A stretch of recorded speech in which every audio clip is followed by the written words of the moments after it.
Hello everyone, good morning and welcome back to my YouTube channel. તો આજે છે સાતમનો સવારનો દિવસ અને આ છે મારા બેનની છોકરીનો આજે બર્થડે હતો. સાતમના દિવસે એનો બર્થડે છઠને દિવસે હતો, પણ છઠને દિવસે ટાઈમ ના મળ્યો અને રાતે બહુ મોડો કેક આવ્યો હતો. એટલે પછી સાતમના દિવસે કેક સવારમાં કટિંગ કર્યું. અહીંયા વારાફરતી બધા કેક કટિંગ માટે આવશે.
અત્યારે હવે અમે જઈ રહ્યા હતા કેક કટિંગ કરીને, પછી કાકાના ઘરે જમવા જઈ રહ્યા હતા. તો કાકાનું ઘર થોડુંક દૂર છે અને રસ્તામાં બહુ જ કીચડ હતું. વરસાદ બહુ આવ્યો હતો સાતમ આઠમના દિવસે. કાકાના ઘરેથી આવ્યા પછી ચાલુ થઈ ગયો હતો વરસાદ, પછી બંધ જ નથી. વરસાદ બહાર નીકળ્યા પછી ઘરની બહાર જ નહોતો નીકળ્યો. બહુ એટલે બહુ રસ્તો ખરાબ હતો વરસાદના કારણે, ચાલુ એવું હતું. પછી તો બહુ જ વરસાદ આવ્યો, ક્યાંય બહાર જઈ જ ન શક્યા. 2 દિવસ ઘરમાં જ રહ્યા. અને આ વિડીયો છે આઠમની સવારનો વિડીયો છે. વરસાદ તો નોનસ્ટોપ ચાલુ છે, તો આખી રાતનો સવારે પણ એકદમ ચાલુ છે. સવારે બધા ઉઠી મોઢું ધોઈને આવી ચા નાસ્તો ગાંઠિયા ચા સાતમના દિવસે તો બધા સવાર રાત સુધી ઠંડુ જ ખાધું હતું. બીજા દિવસે નહીં કાંઈ ખાધું.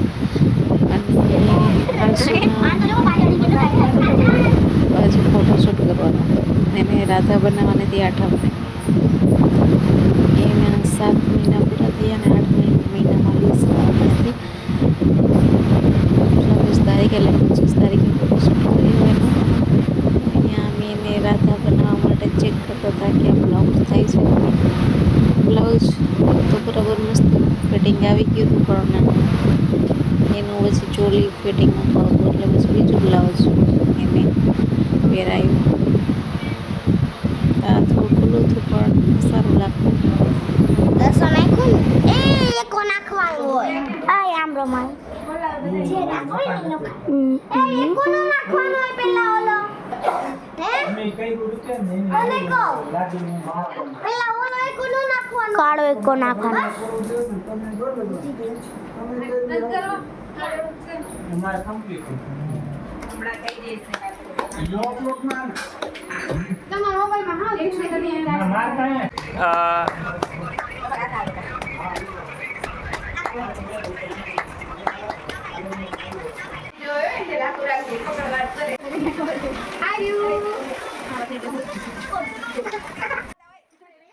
તો અહીંયા 800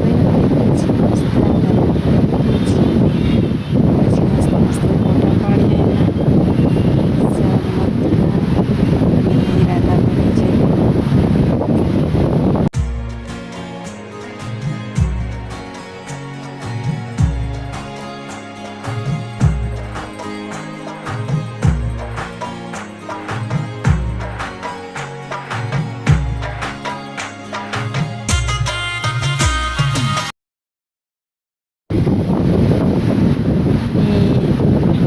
અહીંયા અમે ભાત બનાવવા માટે મૂકી દીધા છે અને પપ્પાની બેનની ઉપવાસ એમના સેવડા ખાયા હતા એ બધા ખાતા ચાલુ છે. બહાર એવો વરસાદ આવ્યો હતો પણ એવું થઈ ગયું બહુ પાણી માણસોને ઠંડી લાગવા માટે તેને મસ્ત સ્વેટર ખાઈ દીધું. ચાલો પપ્પાએ બધા બેસી ગયા છે જમવા. ભાત ચણા શક્કરપારા પૂરી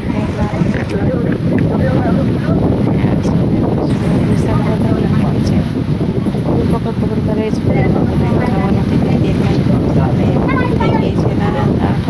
8 વાગી ગયા બધા હતા અને હું બસ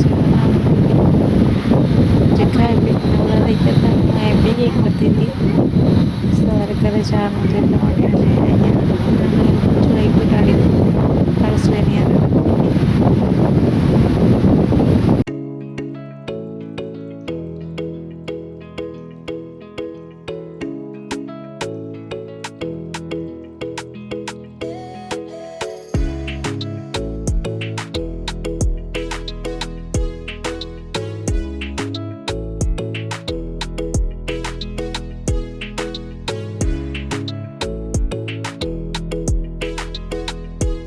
તો ત્યાર પછી સવારમાં અમે બીજે દિવસે નીકળી ગયા હતા. તમે જોઈ શકો છો કે રસ્તામાં બધે કેટલા પાણી હતા. બધે ફૂલમાં તળાવમાં નાળામાં બધે જ બહુ જ પાણી હતું અને ઘરે પહોંચવામાં બહુ જ હેરાન હતા. અને આજે મોલીનો મયુરપુર જે હાસ્ય ભરાઈ ગયેલો હતો ઉપર સુધી પાણી આવી ગયું અને અમે રસ્તામાં છેક સુધી બહુ જ હેરાન થયા હતા. પકડતા ઘરે હતા અને હર્ષુને પણ એકદમ ટાંકીને સરખી રીતે પેક કરીને ઘર સુધી લઈ આવ્યા તો પણ બહુ જ બીમાર થઈ ગયા હતા અમે બધા. તો અઠવાડિયા સુધી બીમાર રહ્યા એટલે પછી બધા વિડીયો મૂકવામાં પડવું પડે. તો મળીશું આપણે બીજા બ્લોગમાં. ત્યાં સુધી આવજો. બાય.